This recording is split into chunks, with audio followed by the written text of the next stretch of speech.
gardening within our family, which I'm super excited about. And then I just realized this morning that I'm excited to share my garden with you guys because it gives me sort of a high. I don't know, it's because I'm excited to share my garden with somebody that appreciates it, or that I'm doing this for myself, but I'm just excited today. So there's stuff that has changed a little bit, not too much, but there's one thing that has definitely changed. Let's get started on showing you guys my garden. Also, I have to say I mowed, and so doesn't that look so good? It was my first time using a big mower, and I feel pretty good. It was kind of fun actually, so I hope to maybe do it again. So this is the porch. We have, make it a little closer, we have 2 sunflowers. They should be, I don't know exactly what they're called, but I think they have the mammoth, or maybe they're just called mammoth, something like that. And they take forever, guys. And then these 2 beds are almost empty. So this guy is actually a tomato that I stuck in there that I will transplant to those bins over there. I need to transfer it, but for right now, until I can get some time, it's right there. And then this one's still empty. My asparagus is still going strong. The peppers are still doing good. And then we got the basil, which that's doing amazing. Like, look at that, it's just so good. So the basil's doing really good. My poor tiny strawberry is doing okay. Next year I'm just gonna do bare roots. They're so hard to start from seed, guys. If you guys have the patience for it, great, do it. But I will warn you, you are in for some trials to start strawberry seeds. And then we got the tomatoes. They are doing amazing. Okay, so these 3 are the sun gold, and they're doing amazing. They're going up to the top, especially those 2, and they're creating offshoots, what I'm not super excited for. But oh, and there's another caterpillar somewhere. See that damage right there, right there. There's definitely another caterpillar somewhere on this plant, which means I need to find it before it starts eating my stuff. So that's gonna be a fun little thing to do. Did not expect to be trying to do that. These 2 right here are King of Siberia. They have a nice yellow tomato on them. I tried these once, but it was after the rain and they didn't taste super great, which I wasn't super surprised because they tell you all the time not to taste things right after rain, because honestly it makes them taste watery and not that great. You really want to pick them in like the sun and get all that warm sugars and stuff like that. And then these tomatoes have been doing pretty good. Some of them have gotten slightly damaged from just pests, I think. Like this plant, I had to toss a couple because they just were kind of gross. So this plant's probably doing the worst, I would say. Like, it looks beautiful, but it's not producing super nice fruit. Like, if you look, like, that's how most of the fruit has looked as far as like the scarring on it and stuff. It's just not that pretty. And there is something eating on it. I just don't know what, and I haven't seen anything. I'm sure there's a caterpillar or something in there. It's a great one to hide in because it's quite bushy.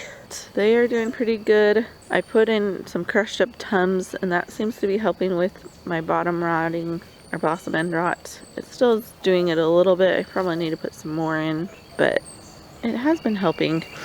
And then for those that are new, I have 2 different varieties going.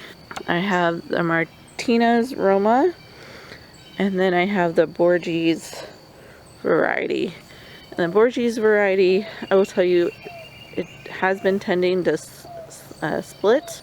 So like, you can tell it does split. It's very prone to splitting. And that's really the only negative thing I can say. Otherwise, it it produces a lot. So it's just, they're not very big. And so next year, I don't know if I'll plant as many. I might just plant 1 or 2, but then have the rest be that Martinez Roma. So that's my tomatoes. And then I got my beds over here. I got some green beans going. My peppers are kind of falling over, but they're good. And you can see here, so much rabbit damage. She's been basically coming over and eating my green beans. Luckily I do like bunnies, so it's not a bit. So this is, the next thing is what I'm super excited about. Look what I got growing. I'm so excited. I got 1, 2, 3, 4. But I showed you guys this last time, but this is a glimpse of how they're growing. Got that guy.